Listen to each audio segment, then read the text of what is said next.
누가 내 어머니이고 동생이냐라는 제목으로 말씀을 같이 나누길 원합니다. 오늘 마가복음 3장을 보게 되면 아마 예수님께서 조금 황당한 그런 사건이 될 수도 있고 어떤 면에서 보게 되면 당연하다라고 생각할 수도 있는 그런 시츄에이션을 볼 수가 있습니다. 왜냐하면 3장을 보게 되면 예수님의 어머님과 그리고 동생들이 주님을 찾아옵니다. 근데 우리가 20절서부터 22절을 보게 되면 이런 말씀이 있습니다. 집에 들어가시니 무리가 다시 모임으로 식사할 겨를도 없는지라. 예수의 친족들이, 부모님을 얘기하는 겁니다. 식구들, 어머님과 동생들을 얘기하는데 듣고 그를 붙들러 나오니 이는 그가 미쳤다 하밀더라. 예루살렘에서 내려온 서기관들은 그가 바알세불이 짚였다 하며 또 귀신의 왕을 힘입어 귀신을 쫓아낸다 하니, 주님께서 보니까 이제 그 사역을 이제 우리가 갈릴리 그리고 예루살렘 왕래하면서 사역을 하다가 이제 다시 고향으로 들어왔습니다. 그리고 말씀 사역하다 보니까 너무 바쁜지라 식사를 못했어요. 아마 부모님이 어머님이 보고 아무래도 안 되겠다, 예수를 데려와서, 그래도 아들이니까 데려와서 좀 쉬게 해야 되겠다라는 그런 마음을 가지고 동생들을 동원해서 데려오자. 근데 그 뜻도 있지만은 오늘 본 말씀 21절 보니까 그를 붙들러 나오니 이는 그가 미쳤다 함이로라. 자, 보니까 부모님이 어머님이 생각하기를 예수가 좀 미쳤다라는 생각하면서 동생들도 마치 미쳤다라는 그런 얘기를 하고 있습니다. 그 시츄에이션이 왜냐하면 22절 보니까 예루살렘에서 내려온 서기관들이 그가 바알세불이 짚였다 하며 또 귀신의 왕을 힘입어 귀신을 쫓아낸다 하니 예수님께서 귀신 들렸다 그 얘기예요. 말씀 사역하고 이적과 기적과 그리고 아픈 사람들 치유하고 있는 그 모습과 더 나아가서 귀신을 쫓아내고 있는데 이것을 서기관들이 들으면서 어떻게 합니까? 당연히 이 사람은 좀 미친 사람이다. 귀신의 힘을 입어서 귀신을 놓쳐주니까 이 사람은 완전히 귀신 들린 자다. 이런 얘기예요. 그래서 부모님, 어머님과 동생들이 예수님을 이제 만나러 가는데 지금 굶주린 상황이고 시험이 필요하기 때문에 데려가다가 이 얘기 듣다 보니까 예수님의 어머님과 동생들이 우리 형이, 오빠가 아니면 아들이 정말 이 친구가 좀 미쳤구나. 그래서 데려가자. 그런 마음에서 오늘 본 말씀 보게 되면 왔다는 얘기입니다. 그러니까 얼마나 황당하겠어요. 그리고 예수님께서 봤었을 때 이건 지극히 당연한 그런 사건이다. 왜? 만약에 주님을 알았다라면 이런 얘기를 할 수 있었을까? 이런 생각이 든다는 얘기입니다. 그러니까 주님을 모르기 때문에. 제가 목회하면서 여기 필리핀에 와서도 주례를 몇 번 섰고요. 지난달에도 주례 섰고 브라질에 있었을 때도 제가 주례를 몇 번 섰습니다. 목회자로서는 남자 여자가 이렇게 만나게 되면 물론 각 부모 밑에서 그들이 20몇 년 동안 살아오면서 이제는 한 남자 한 여자를 만났을 때 서로에 이제 관심이 가고 호감이 가고 인트레스 하다 보니까 거기에 이제 그 관계가 조금 더 깊어지면서 이제 서로가 서약하면서 우리 결혼하자. 그래서 이제 두 분이 이제 기쁜 마음을 가지고 저한테 와서 결혼하기 싶습니다라는 그 얘기했었을 때에 저는 항상 그들에게 요구하는 것이 있습니다. 가정 상담 적어도 3분을 만나 가지고 남자와 여자에 대해서 성격에 대해서 얘기하고 그리고 특성에 대해서 얘기하고 본인들이 어떻게 서로 이해되는지 3절을 제가 꼭 합니다. 왜냐하면 그걸 해야지 서로가 서로 이해할 수 있기 때문에. 그래서 메리지라는 그런 교재가 있는데 그것을 가지고 서로 나눕니다. 그리고 과제를 주고 숙제를 해서 다시 돌아오게 합니다. 이번에 우리 조호중 목사님께서 저한테 부탁했었을 때 엄연히 또 목사님의 딸이기 때문에 또 목사님께서 직접 모시게 했을 때 믿고서는 그냥 줄여서 달라고 했는데 왜 제가 그걸 하냐면 서로가 만나서 20몇 년 동안 자기의 삶의 패턴이 있는데 그 패턴을 가지고 우리가 살다 보면 내 것을 주장할 때가 많거든요. 그러다 보니까 문제가 프릭션이 생기고 문제가 생길 수 있다는 얘기입니다. 그러다 보니까 서로에 대한 성격과 성품을 우리가 이해해야 된다. 그리고 하나님께서 원하는 그 가정은 어떤 가정인가 그것을 얘기하기 위해서 우리 선교팀이 브라질 갔었을 때 결혼 사역을 우리가 2번 했습니다. 결혼 사역도 제가 브라질에서 목회할 때에 선교지에 나가게 되면 매번마다 했던 게 결혼 사역이었습니다. 왜냐하면 브라질에 가게 되면 대부분의 서로 이렇게 같이 살아요. 또 어떤 부부들은 돈이 없다 보니까 혼인신고도 못하고서 사는 사람도 있습니다. 그래서 우리가 비블리코 메리지가 무엇인가, 그리고서 이제 설명해주고, 그 다음에 이제 그들을 결혼시키고, 거기서 끝나는 게 아니라 메리지 서티피케이트까지 우리가 해서 우리가 혼인신고까지 다 해주며, 그 다음에 이제 끝나면은 우리가 한인문까지 이렇게 보내줍니다. 왜냐하면 혼인신고 안 하는 이유 중에 하나가, 혼인신고 하려면요, 그때 당시에 브라질 사람들이 한 달씩 월급을, 그게 피예요. 내야 됩니다. 그러다 보니까 낼 수 없는 그런 상황이기 때문에 우리가 해줍니다. 그런 친구들 보게 되면 지금 뭐 인디언촌이나 또 우리가 갔던 그 지역에 있던 친구들 보게 되면 그 메리지로 인해서 지금 그들이 그 교회의 지도자들이 됐고, 그 인디언촌에 보게 가게 되면 그 인디언촌에도 그 지도자들이 됐어요. 그만큼 하나님의 생각하고 하나님께서 계획하고 이렇게 세우신 결혼이 얼마나 중요한지, 그리고 남자 역할, 여자 역할이 얼마나 중요한지. 그래서 이제 줄을 쓰다 보면 그 남자와 그 여자의 그 표정을 보게 되면요, 되게 밝아요. 아무래도 이제 같이 이제 결혼한다는 것 자체에 대해 기쁨이 있고, 더 나아가서 그들이 이제 앞으로 이제 미래를 어떻게 같이 이렇게 계획해 나갈까, 이 모든 게 소망을 가지면서 볼 때 표정들이 좀 밝고, 그리고 미소를 지을 때 아름답고, 그리고 성부, 성자, 성령의 이름으로 이제 신랑 신부를 이렇게 선포합니다. 그리고 돌아서서 인사하게 되면은 또 본인들이 인사하면서 근데 출발할 때 얼마나 그들의 벅찬 마음을 가지고 나갈까. 근데 여러분, 때로는 그게 하나의 그냥 형식으로 끝날 때가 많습니다. 왜냐하면 요새 뭐 통계를 보니까 기독교인들 사이에서도요, 통계가 지금 전에는 50%라고 했는데 지금 55% 넘어갔어요. 3년 만에 이혼하는 그런 부부들이. 세상에도 지금 그런 시츄에이션인데 교회 지금 믿음의 공동체에서도 그런 사건들이 일어나고 있다는 얘기입니다. 그게 얼마나 충격적인 얘기입니까? 그래서 전에도 말씀드린 것처럼 이러다 보니까 심지어 교회 안에서도 결혼하지 않고 트라이얼 매리지라는 게 있습니다. 트라이얼 매리지. 이건 뭐냐면 우리가 결혼하기 전에 서로 한번 결혼 생활 같은 것을 한번 같이 동거해보자라는 그런 얘기입니다. 세상 사람들의 지극히 똑같은 방법을 가지고 교회에서 우리가 동원할 수 있어요. 그래서 어떻게 합니까? 서로 보면서 이제 우리가 계약을 맺는 겁니다. 1년 동안 또는 혹은 2년 동안 같이 살아보면서 우리가 맞으면 결혼하고 혼인신고하고, 아니면은 우리가 각자 갈 길을 가자라는 얘기입니다. 얼마나 위험한지. 여러분, 세상에서 그렇게 하는 것, 교회 안에서도 믿는 사람들이 그렇게 하는 것, 그거 잘못된 거 여러분 아시죠? 아셔야 됩니다. 전에도 말씀드렸지만은 결혼하지 않고서 동거 생활한다는 것은 여러분 그건 용납이 안 되는 겁니다. 우리가 참 주의해야 될 부분이에요.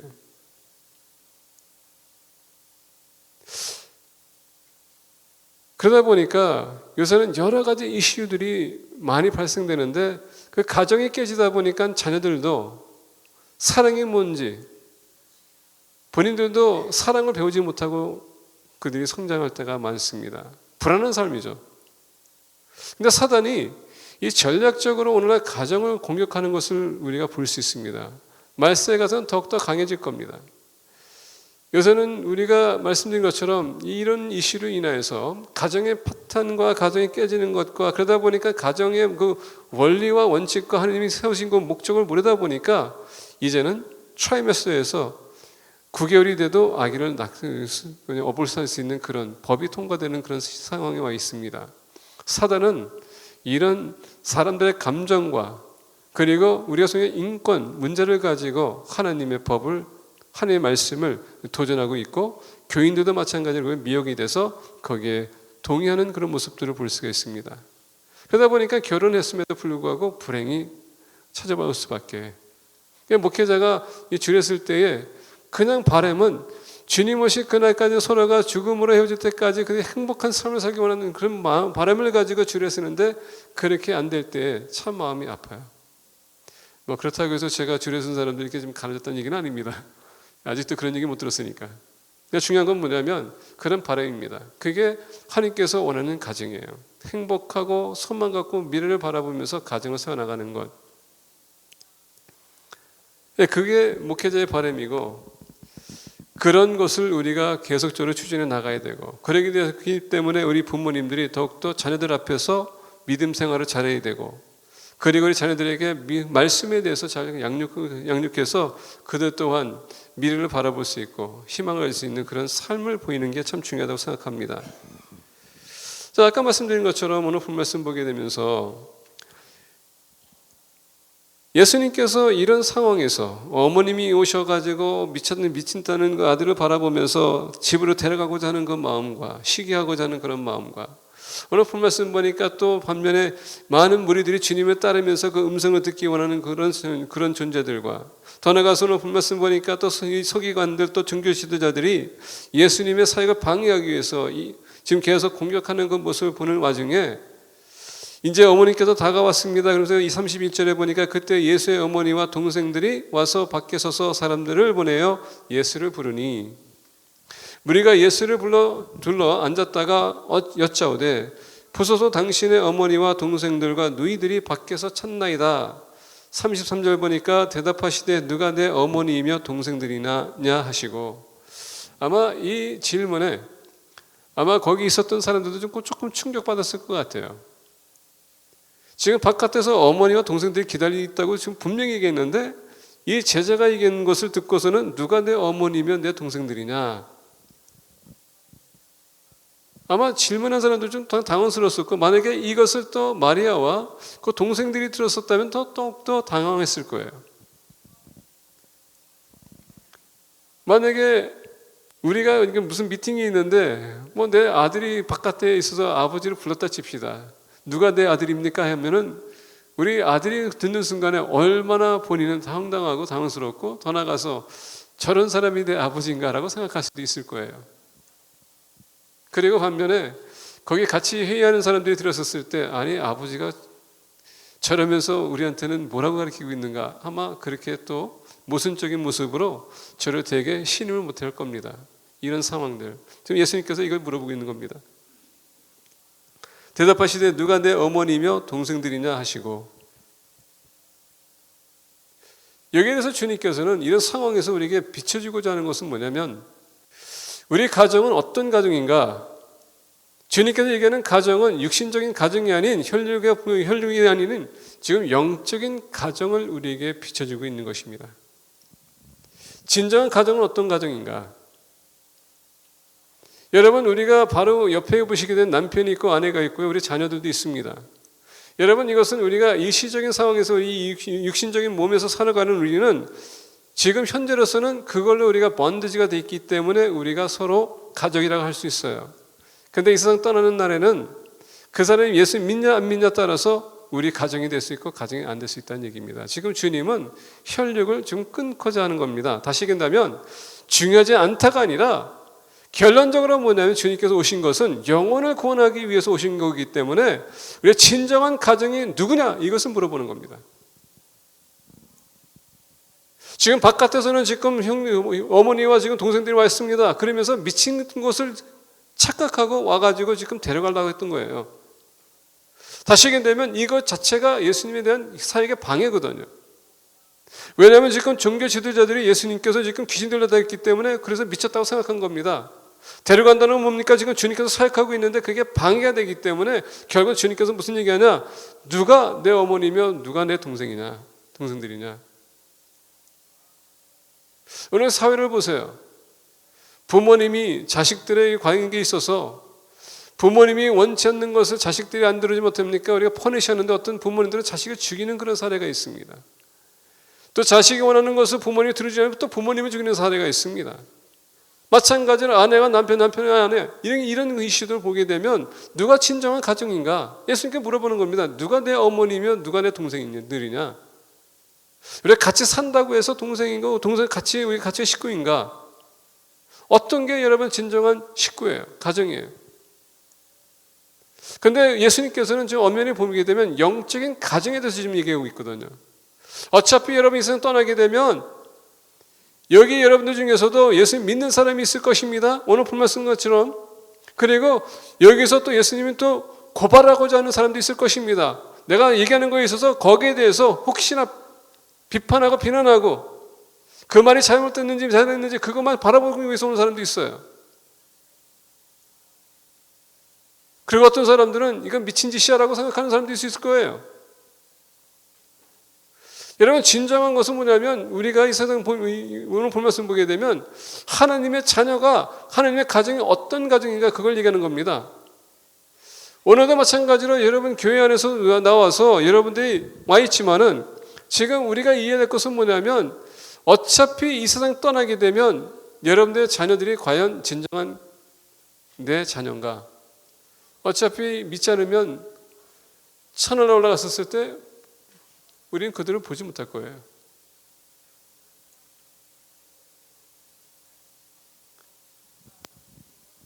공동체는, 지금 우리 믿음의 공동체는요, 이게 식구예요. 이게 spiritual family입니다. 이걸 주님께서 말씀해 주고 싶은 거예요. 일시적으로 우리가 지금 혈육으로 연결됐다고 해서 그게 아니라, 왜냐하면 이스라엘 백성들은 지금까지도 예수님께서 가리키는 것을 반박했던 것은 뭐냐? 그들은 혈육을 가지고 이스라엘 민족이라는 그 개념을 가지고 본인들이 하나님의 자녀라고 그렇게 생각했기 때문에, 근데 주님은 지금 이 순간서부터 우리가 마태복음 12장도 마찬가지고 이 말로 인해서 13장에 들어가서는 어떻게 하냐면 비유로 얘기하기 시작합니다. 왜냐하면 이들이 예수님 말씀 받아들이지도 원치도 않았고 계속 말씀을 선포했었을 때마다 계속 반박했었고 거기에 아규멘트로 있었기 때문에, 그래서 예수님께서 제자들에게 되었습니까? 너희들에게는 천국의 비밀을 알려줬으나 그들은 알 수 없다. 거기에 여러분 선이 거지는 겁니다. 혈육이 중요한 게 아니라 하나님의 비밀을 알고 그것을 받아들이는 사람이 더 중요하다는 얘기예요. 자, 비밀이 뭡니까? 예수님께서 이 땅에 오셔서 여러분들 저의 죄를 위해서 십자가를 지시고 돌아가시고 부활하시고 믿는 사람들에게 영생을 주고자 하는 그 비밀, 예수님께서 너희들은 알아, 저들은 모른다. 그래서 이게 그 갈림길이었어요. 그걸 클리어하게 자르는, 전통이 아닌, 육신이 아닌 영적인 개념에서. 그래서 오늘 본 말씀 보면서 영적인 가정은 어떤 가정인가 좀 보기를 원합니다. 먼저 31절과 32절입니다. 그때 예수의 어머니와 동생들이 와서 밖에 서서 사람들을 보내어 예수를 부르니 무리가 예수를 둘러 앉았다가 여짜오되 보소서 당신의 어머니와 동생들과 누이들이 밖에서 쳤나이다. 31절 보게 되면 우리가 주목해야 될 것인데, 그때 예수의 어머니와 동생들이 와서 어디에 섰다고요? 밖에 서서. 여러분, 밖이라는 것은 남이란 얘기예요. 오늘 본 말씀 보게 되면 무리가 예수를 둘러 앉았다가 했을 때 누가 내 어머니며 동생들이냐? 둘러 앉은 자들을 보시며 이르시되 내 어머니와 내 동생들을 보라. 바깥에 있는 사람이 아니라 안에 있는 사람을 얘기하는 것입니다. 자, 이렇게 본 말씀 보면서 그때 예수의 어머니와 동생들이 와서, 예수님께서 사역을 진행했었을 때 아직도 이른 사역이었기 때문에 어머니와 또는 아들, 동생들이 예수님을 따라오지도 않았고요, 멀리 했었다는 것입니다. 근데 예수님께서 제자들을 부르고 그리고 말씀을 선포할 때마다 예수님을 알고자 했던 사람은 어떻게 했습니까? 계속 따라왔어요. 그러다 보니까 오병의 기적이 있는 것입니다. 수많은 사람들이 주님을 따라왔습니다. 그 말씀을 듣고자, 그리고 예수님께 그 말씀을 통해서 나오는 그 능력과 더 나아가서 그 말씀에 의해서 지금 삶으로 인한 사역으로 보여주는 예수님을 그들이 신뢰하고 따라왔다는 얘기입니다. 첫 번째 우리가 영적인 가정은 어떤 모습이냐? 하나님을 아는 것, 주님을 아는 그런 사람이 바로 영적인 가정이라고 우리가 얘기할 수 있어요.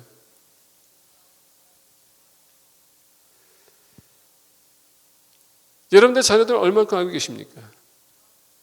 여러분들 부모님 얼마나 알고 계세요? 저는 아직도 그게 트라우마가 되고 아직도 충격이 되는 것은 뭐냐면 우리 아들이 뭘 좋아하는지. 그거는 내가 지난번에 그 고목사님께서 그냥 그 설문조사 해가지고 제가 그건 답은 잘했어요. 육개장. 육개장 좋아한다는 거. 근데 5가지 질문했는데 한 가지만 맞추고 다 틀렸어요. 그만큼 대화가 없었다는 얘기입니다.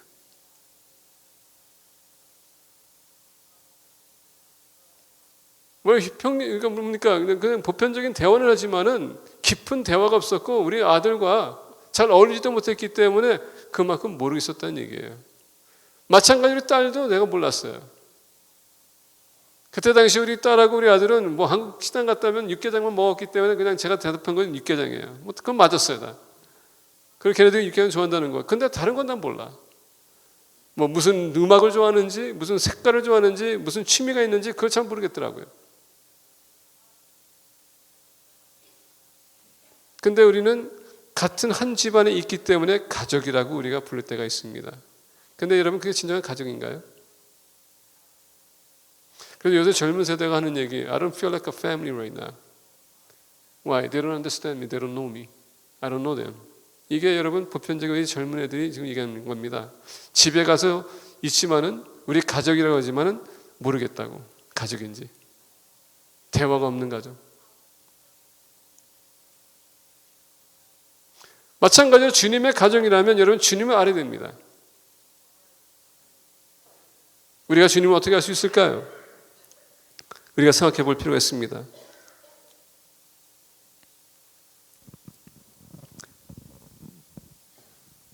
제가 목회를 28년 동안 한 것 같아요. 지금 전도사서부터 지금 목사 연수 받아가지고 여태까지 하는데 28년 됐습니다. 한 가지 중요한 것은 뭐냐면 구원은 종교가 아니라는 거예요. 구원은 종교가 아니에요. 기독교라고 했었을 때 그는 종교라고 했습니다. 왜? 종교라는 것 자체는 우리가 소속함이라는 뜻을 갖고 있기 때문에. 이게 라틴에서 나오는 단어인데 어디에 속하다라는 뜻이에요. 거기에 내가 연결되어 있다라는 뜻을 갖고 있습니다. 그게 릴리전이에요. 그러니까 기독교라고 하는 것은 내가 주님 안에 속했다, 연결됐다라는 뜻을 갖고 있습니다. 근데 여러분 기독교라고 해서 인이라고 해서 내가 구원받았냐 하면 그건 아닌 것 같아요. 네, 구원은 종교가 아니기 때문에. 제가 무슨 얘기하는가? 로마서 6장 23절을 보게 되면 구원이라는 뭐라고 했습니까? 하나님의 선물이라고 했어요. 이건 종교하고 상관이 없는 얘기입니다. 종교는요, 어떤 트래디션을 따라가는 겁니다. 그 형식에 따라가는 겁니다. 거기에서 그러니까 예식을 우리가 쫓아가는 것. 근데 믿음은 그게 아닙니다. 그래서 로마서 6장 23절 보게 되면 구원은 하나님의 선물이라고 했습니다. 요한복음 17장 3절 보게 되면 이렇게 얘기합니다. 영생한 것 유일하신 참 하나님과 그가 보내신 자 예수 그리스도를 아는 것 또는 믿는 것, knowing God, knowing Christ. 거기에 eternal life가 있다고 합니다. 영생이라고 있다고 합니다. 바로 구원은 주님을 아는 것이에요. 알기 위해서는 여러분이 안다는 것은 인티메시가 필요합니다. 그분과 지속적인 만남과 그 관계가 요구된다는 얘기예요. 말씀으로, 기도로, 큐티로 우리가 주님을 알아갈 필요가 있다는 얘기입니다. 우리 보게 되면 보편적으로 우리가 얘기할 때에 물론 우리 다 큐티하고 있다고 합니다. 말씀 본다고 합니다. 중요한 거예요. 해야 돼요. 근데 대부분의 우리 교인들은 말씀 읽는 것을 소홀히 할 때가 있고요. 큐티도 소홀히 할 때가 있고 기도도 소홀히 할 때가 많습니다. 그러면서 주님을 안다고 하는 것은 여러분 그 자체가 여러분들의 모순이라는 것을 말해주는 겁니다. 저 또한 마찬가지예요. 사도 바울을 보게 되면 사도 바울은 빌립보에서 그러니까 주님에게 발견되기 위해서, 주님을 알기 위해서 우리가 3장 8절 보게 되면 이렇게 얘기합니다. 또한 모든 것을 해로 여김은 내 주 그리스도 예수를 아는 지식이 가장 고상하기 때문이라. 내가 그를 위하여 모든 것을 잃어버리고 배설물로 여김은 그리스도를 믿고 얻고. 자, 8절을 보게 되면 아는 것이 가장 고상하다라고 했습니다. 주님을 알기 위해서는 모든 것을 배설물로 여긴다. 여러분 다시 얘기한다면 더러운 얘기지만 똥이란 얘기예요. 가치가 없는 거란 얘기입니다. 여러분들이 물질 쫓아가는 거, 사업하는 거 다 좋아요. 해야 돼요. 근데 그게 인생의 최고가 아니란 얘기입니다. 여러분이 얻는 지식 다 좋아요. 알아야 돼요. 근데 여러분 그게 주님 아는데 도움이 안 된다면은, 여러분의 지식만 쌓다면 그것도 다 배설물이란 얘기예요. 똥이란 얘기입니다. 사도 바울이 빌립보서 3장을 보게 되면 그는 벤자민, 유대인으로서는 벤자민 지파에서 태어났다고 했습니다. 가장 큰 지파, 가장 큰 지파가 작은 지파지만 가장 강한 지파. 어린 나이에 그 할례받았고, 여러분 보면 바리새인이었었고, 율법으로는 허물이 없었다고 했습니다. 얼마나 완벽한 사람이었었어요. 근데 예수님을 아는 데 있어서는 이게 다 배설물이라고 얘기했습니다. 지식이라는 것은 별로 그렇게 중요한 게 아니에요. 물론 중요하죠. 근데 그거를 주님을 아는 데 있어서는 그렇게 내세울 것은 아니라는 얘기입니다. 우리가 10절을 보게 되면 이렇게 얘기합니다. 내가 그 그리스도를 믿음으로 말미암은 것이니 곧 믿음으로 하나님께로부터 난 의라. 내가 그리스도와 그 부활의 권능과 그 고난의 참여함을 알고자 하여 그의 죽으심을 본받아. 자, 10절 그가 표대를 향하여 달려간다. 주님을 아는 것. 이와 같이 사도 바울은 이렇게 알기 위해서 목적을 가지고서 달려간다고 했습니다. 근데 여러분들은 그런 열심이 있을까요? 일주일에 한번 예배 드리고서 여러분 이걸 가지고 주님을 알 수 있다는 것은 어떤 면에서 보게 되면 여러분들이 영적으로는 좀 교만이 있는 것 같아요. 근데 그 교만이 거만함이 될 수도 있어요. 우리는 열심으로 우리가 하느님을 알아야 됩니다. 이거는 대충 해서 알 수 있는 게 아니에요. 저는 그렇게 기억합니다. 제가 목회자의 길을 걷기를 위해서 제가 신학교 갔었을 때에 말씀드린 것처럼 3년 코스를 제가 2년으로 마치려고 모든 것을 밀어붙였어요. 교수님께서 한 과목 안 가르쳤기 때문에 제가 2년 반 있었는데, 그리고 돌아와서 THM 왔을 때도 그렇게 열정이 있었어요. 알고자 배우고자 했는데, 지금 와서 보니까는 그게 그때는 열정이 있었는데 지금은 조금 더 안다고 생각하니까 좀 제가 좀 루스되는 그런 모습을 보일 때가 많습니다. 그러다 보니까 젊은 사람들이 이렇게 올라오면서 요새 이렇게 40대들이 이제 목회를 하면서 이렇게 만나보게 되면요, 그분들이 무슨 얘기하는지 난 이해를 못하겠어요. 그만큼 패러다임 시프트가 강하다는 얘기예요. 변화가 있었다는 얘기입니다. 근데 저는 이게 편하오니, 이게 좋사오니 여기에 머무르겠다. 이건 될 수 없다는 얘기예요. 계속 우리는 배워서 우리를 업그레이드 시켜야 된다는 얘기입니다. 알기 위해서. 영적 가정은 주님을 알아야 됩니다. 주님에 대해서가 아니라 대해서 아는 것이 아니라 주님을 직접 만나서 그분이 어떤 분인지 우리가 알아야 돼요. 체험해야 돼요. 두 번째 오늘 본 말씀 보니까 33절과 34절 보겠습니다. 조금 더 제가 설명하겠습니다. 22절 보게 되면 무리가 예수를 둘러앉았다가 여짜오되 보소서 당신의 어머니와 동생들과 누이들이 밖에서 찾나이다. 여기서 지금 제자한 사람이 와가지고 지금 예수님께 누이들이 밖에서 찾나이다라고 했습니다. 여러분 마태복음, 마가복음을 보게 되면 찾는다는 단어가 13번 나옵니다. 근데 여러분이 찾는다는 단어를 보게 되면 예수님 찾는다는 것은 예수님이 알고서 찾는 것이 아니라 예수님에서 뭔가를 얻고자 해서 찾는다는 단어가 많이 나와요.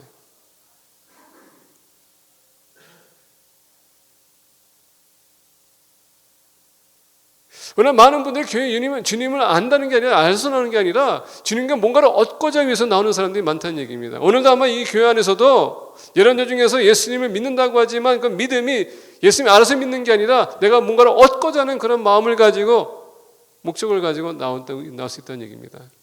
여러분 생각해 보세요. 지금 마리아와 지금 동생들이 왔는데 마리아를 보세요. 마리아는 여러분 성령님께서 직접 오셔가지고 그를 잉태하게 하셔서 예수님을 여러분 갖게 됐습니다.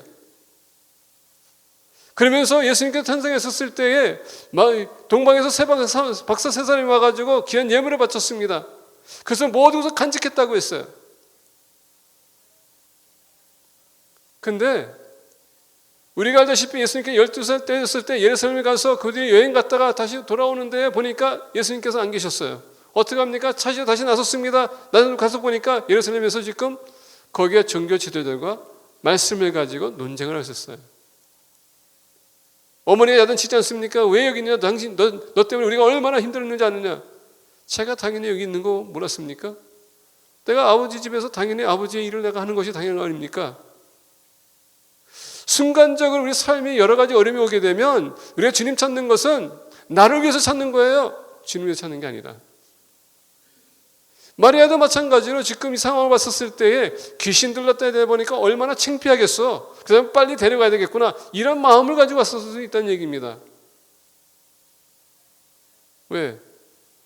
주님 모르니까.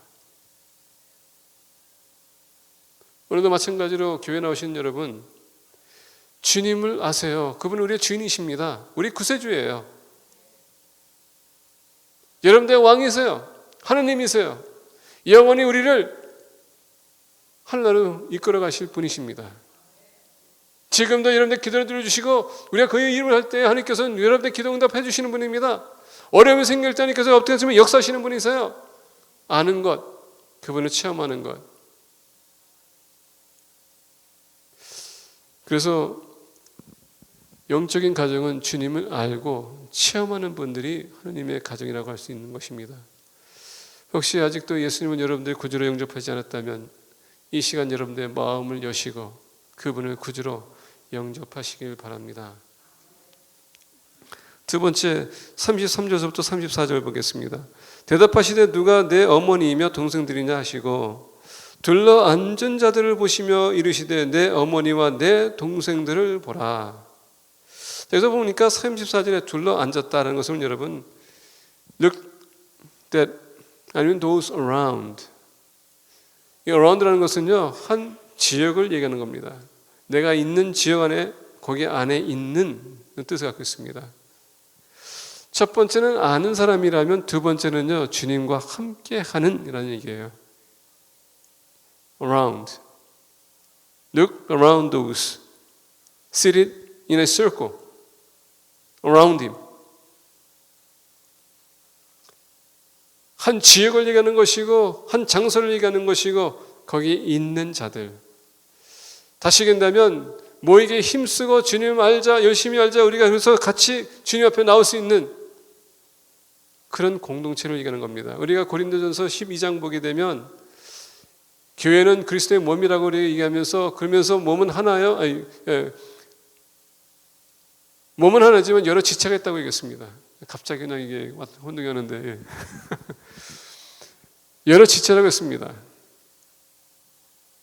엄연히 여러분 교회는 하나예요. 그 교회는 예수 그리스도의 몸입니다. 그 안에 속한 사람들이 바로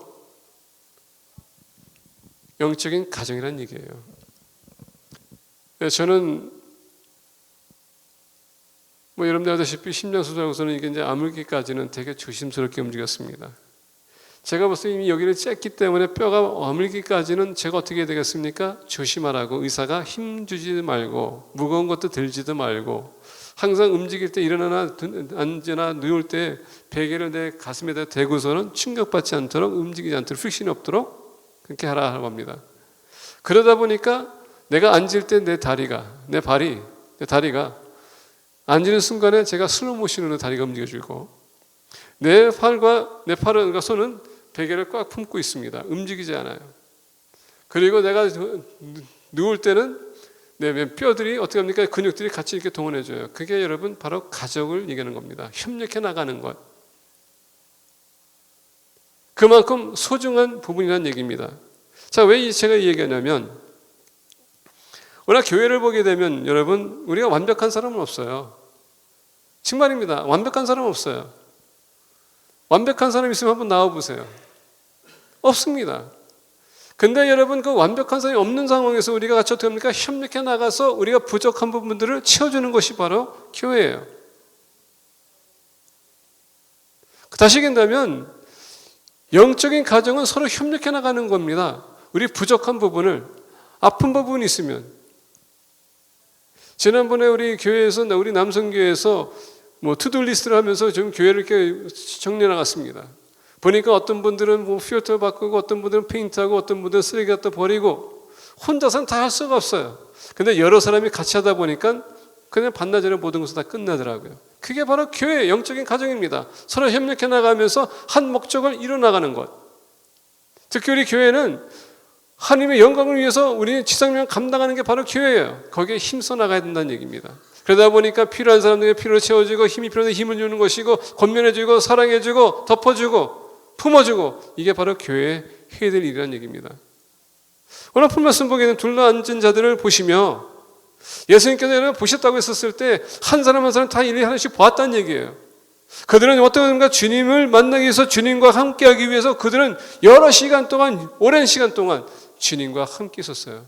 말씀을 듣고 치유자에 같이 함께 있었고, 그들은 목격했고, 거기에서 그들 체험했고, 더 나아가서 간증할 수 있었고, 이게 바로 교회란 얘기입니다. 같이 협력해 나가는 것. 영적인 가정. 둘러앉은 자들을 보시며 이게 얘기합니다. 이 시간 여러분, 우리가 계속 모이게 힘써야 되는 것은 뭐냐? 주님이 중심이 된다면 우리 모였었을 때 우리가 발견되는 거예요. 그래서 아까 사도 바울이 뭐랬습니까? 그분을 알기 위해서. 그래서 우리가 빌립보서 다시 돌아가게 되면 9절에 이렇게 합니다. 그 안에서 발견되려 함이니. 빌립보서 3장 8, 9절을 보게 되면 그 안에서 발견되려 함이니 내가 가진 이는 의는 율법에서 난 것이 아니요 오직 그리스도를 믿음으로 말미암아 난 것이니 곧 믿음으로 하나님께로부터 난 의라. 주님에게 발견되기 위해서 그가 어떻게 했습니까? 주님을 알고자 했다고 했고, 알고자 했기 때문에 모든 것을 다 배설물로 이겼다는 것입니다. 왜? 그걸 쫓아갈 수밖에 없기 때문에. 그걸 없애면 어떻게 합니까? 내가 주님만 바라보기 때문에.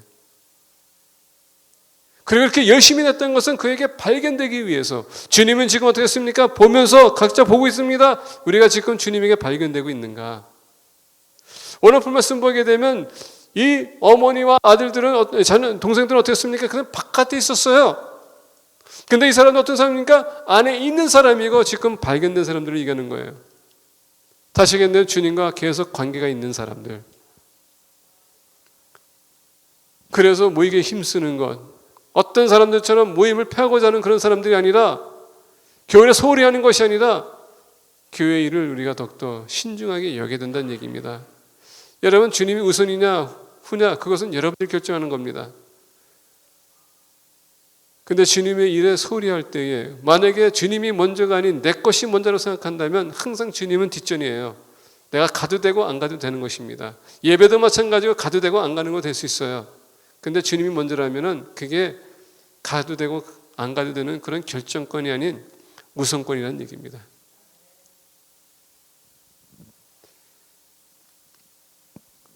둘러앉은 자들을 보시며 이르시되 내 어머니와 내 동생들을 보라. 지금 뭐라고요? 바깥에 있는 어머니와 동생들 보지 말고 서로 있는 공동체 안에서 보란 얘기예요. 여기서 인트레스팅한 것은 뭐냐면 서로가 어머니고 동생인지 우리가 볼 수 있다고 했습니다. 믿음은 여러분 보이는 거예요. 믿음은 보이는 겁니다. 우리가 비판한다는 단어가 지금 되게 안 좋은 단어지만은 원래 크리티시즘이라는 단어 그 자체가 우리가 보게 되면 뭔가를 이렇게 봤었을 때 거기에서 이렇게 평가한다고 얘기하는 건데, 그게 좋은지 안 좋은지 평가하는 거예요. 다시 얘기한다면 믿음이 있는 사람이, 말씀대로 살아간다는 사람이, 그 사람이 삶에 보였었을 때 그게 말씀대로 살아가지 않으면 그 사람의 믿음이 평가받을 수 있다는 얘기예요. 구원과의 단 별개로, 구원은 여러분 하느님과 나의 관계예요. 근데 믿음은요 공동체의 관계라는 얘기입니다. 여러분들이 어떻게 변하고 있는지, 어떻게 그 삶을 여러분 살아가고 있는지 우리가 눈을 가진 한 우리가 볼 수 있다는 얘기입니다. 내 관심이 어디에 있는가, 거기에 우리의 마음이 있고, 마음이 있기 때문에 우리는 그렇게 행동하는 거거든요. 말하는 것도 마찬가지예요. 여러분 믿음이 있는 사람들이 말씀을 통해서 변해야 될 텐데, 그게 바로 믿음이라고 하는 건데, 근데 여러분 우리가 옛사람 그대로 살아온다면 그게 과연 믿음이 있는 사람이 하는 걸까요? 행동에서 그 과연 믿음이 있는 사람이 행동하는 겁니까? 가끔가다 제가 농담하지만 때로는 제가 이렇게 삐칠 때도 있어요. 그게 과연 목회자가 해야 될 일인가? 고개 끄덕하는 사람들은 잘 이해하는 것 같아. 제가 그렇게 많이 삐졌어요? 믿음과 달리 우리 삶이 그걸 비춰주지 않는다면 그건 잘못된 믿음이에요. 그래서 주님 우리가 빌립보서를 보게 되면 베드로전서를 보게 되면 또 후서를 보게 되면 계속 그런 말씀입니다. 우리 주님을 우리가 본받아야 된다. 하느님께서 거룩하니 너희들도 거룩하라고 하십니다. 베드로가 계속 강조해요. 어떻게 하면 우리가 거룩한 삶을 살 것인가? 옛삶을 버리고 믿음 안에서 인내하고 우리가 혼란 가운데 우리가 인내하면서 주님만 바라보는 삶.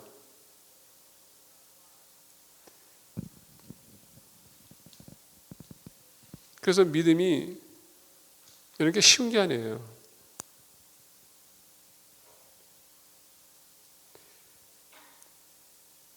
어떤 분들은 말로 가지고 믿음을 얘기하는데 야고보가 똑같이겠습니까? 나에게 믿음을 보이라. 지식 가지고 여러분 믿음 얘기할 수 있어요. 근데 여러분 삶이 따라주지 않으면 그건 그냥 지식으로 멈춘 겁니다. 그건 영적 교만이라고 할 수도 있어요. 믿음은 평가하지 않습니다. 말 가지고 사람들을 저주하지도 않습니다. 믿음은 품는 것입니다. 권면하는 것을 세워주는 겁니다. 같이 우리가 협력해 나가는 것입니다. 우리 주님과 함께 있다면 이 제자들은 지금 오늘 본 말씀 보게 되면 이 모든 사람들이 주님이 지금 살아오면서 말씀을 가리키고 그리고 모든 그 사역을 봤었을 때 이분이야말로 메시아구나. 그런 확신이 없고 그런 믿음이 없었다면 어떻게 따라오겠을까요? 여러분들이 빛과 소금의 역할을 텐데 여러분들이 그렇게 살지 못한다면 어떻게 여러분들 영혼을 이끌 수 있겠을까요? 영적 가정은 주님과 함께 있으며 공동체와 같이 협력해 나가는 게 바로 영적 가정이라고 할 수 있습니다. 이 시간에 여러분들에게 스스로 얘기하세요. 여러분들 믿음 생활 주님께 멀리하게 하는 사람이 있으면 여러분들 스스로가 절제하자. 옆에 있는 분에게 얘기했어요. 지금 믿는 사람과 같이 어울리시라고.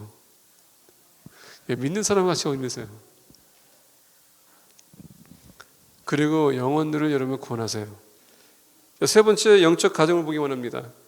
누구든지 하느님의 뜻대로 행하는 자가 내 형제여 자매여 어머니라. 마태복음을 보니까 하느님의 말씀을 행하는 자야만이 나의 어머니이며 나의 자매여 나의 동생들이다. 세 번째는 하나님의 뜻을 행하는 자. 자, 하나님의 뜻에 대해서 우리가 보기 원합니다. 아까 말씀드린 것처럼 요한복음 17장 보게 되면 또 6장에 보게 되면 하나님의 뜻이 무엇인가? 하나님 아버지께서 보낸 독생자 예수 그리스도를 믿는 것이 하나님의 뜻이라고 합니다. 그게 첫 번째예요. 영적인 가정이 되기 위해서는 첫 번째는 예수 그리스도를 믿는 것이 첫 번째 과정입니다. 그게 우선입니다. 그래서 오늘 본 말씀 보니까 누구든지 하나님의 뜻대로 행하는 자. 하나님의 뜻이라는 우리가 어디서 발견할 수 있을까 하는 말씀이라는 얘기입니다. 자, 말씀을 얘기하는데 이런 말씀을 우리가 얼만큼 알고 있어서 우리가 얼만큼 행동하고 있는가 참 중요한데요. 요새 우리 교회에서 보게 되면 여러 가지 성경 공부가 있습니다. 제가 이제 내년에 계획을 말씀드리겠습니다. 내년에 우리 교회에서는요. 주일학교를 시작하기 원합니다. 제가 얘기하는 주일학교는 우리 유년부를 얘기하는 게 아니에요. 학생부를 얘기하는 게 아닙니다.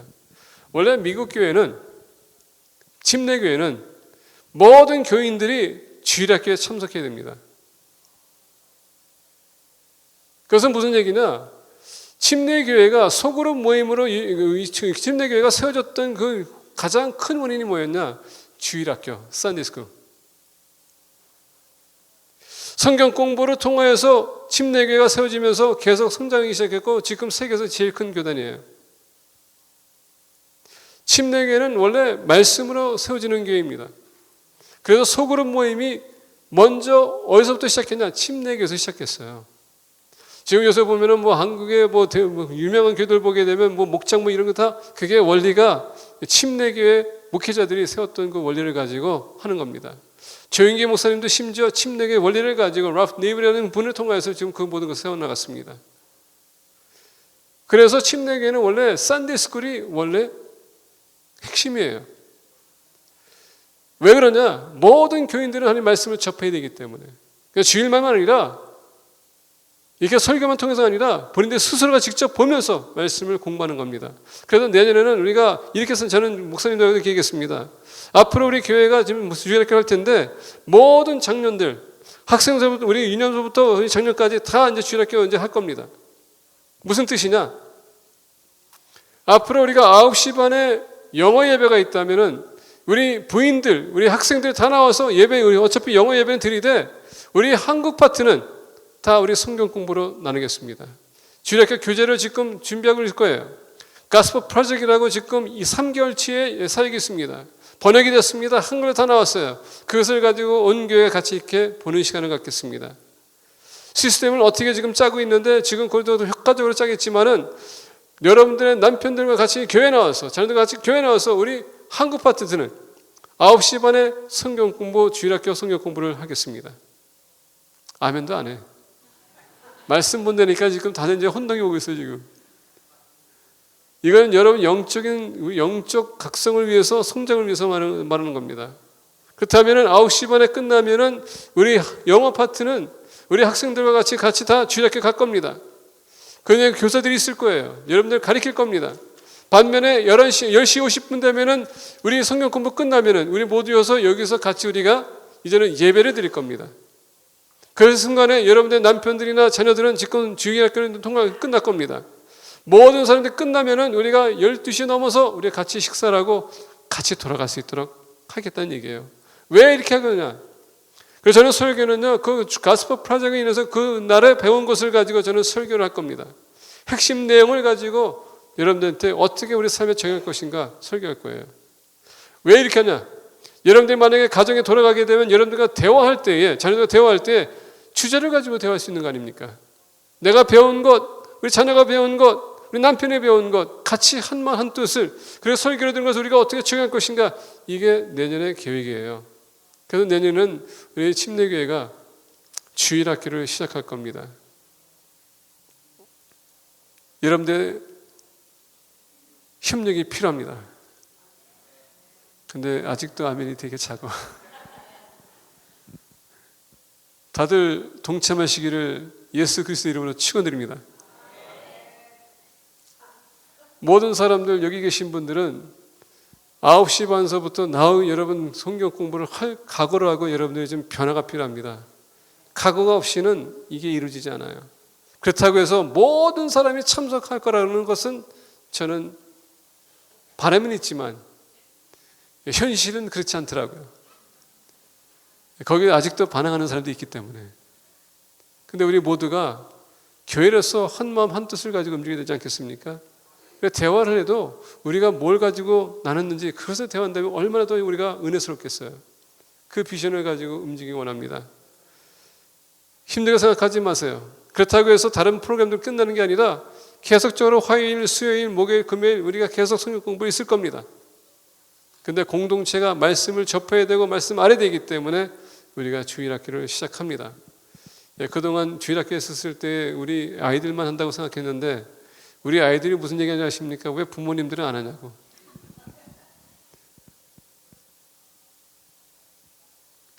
누구든지 하나님의 뜻대로 행하는 자가 내 형제여 자매여 어머니라. 말씀을 대로 살아가는 자. 말씀을 모르면 절대 우리가 하나님의 뜻을 모르기 때문에 살아갈 수가 없습니다. 영적인 가정은 하나님에게 모든 포커스가 돼야 되고 그 뜻대로 살아가는 가정이야말로 하나님의 가정이라고 할 수 있어요. 말씀을 맺고자 합니다. 이렇게 얘기해 놓고 제가 항상 우려하는 것은 뭐냐면 그렇다고 해서 이렇게 안 하면 하나님의 가정이 아니냐?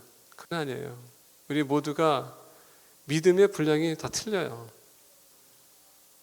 근데 노력은 필요하다는 얘기입니다. 그렇게 하기 위해서 협력해 나가야 돼요. 공동체라면, 가족이라면 연약한 자들을 우리가 이끌어주는 것입니다. 나만 혼자 앞서갈 수는 없어요. 그들을 이끌어주면서 같이 나가야 되는 것이 하나님의 가정입니다. 옆에 계신 분들에게 손을 꼭 붙들어 주세요. 꼭 붙들어 주세요. 당신은 나의 가정입니다. 우리 같이 성장합시다. 우리 서로 얘기해서 같이 성장합시다. 그런 째리는 눈으로 보지 마시고 우리 기도하겠습니다.